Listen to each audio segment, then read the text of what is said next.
I think you're right that improv can be a template, right? When you learn it to help you just say yes, because that's the magic two words, right? Yes, and say Mhm. yes, and to all the opportunities that are weird, scary out there, and give yourself the opportunity to fail big and go, wow, either that wasn't right for me, or you know what, that was fun and I didn't die and I'm going to try it again. And the neat thing is how low to no cost it is, right? But can I say that your time is precious as well, and we should definitely pay you because Oh, you've thank you. done so much work, and I just want to put that out there. If you have some spare change, more than spare change, it should be much more than spare change. It should have at least two zeros on the end, Thank you. if not more.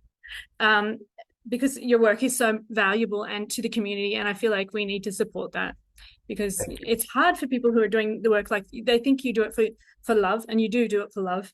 I know that from your family's perspective, but you've got to learn a living to support your family as well. So just putting it out there.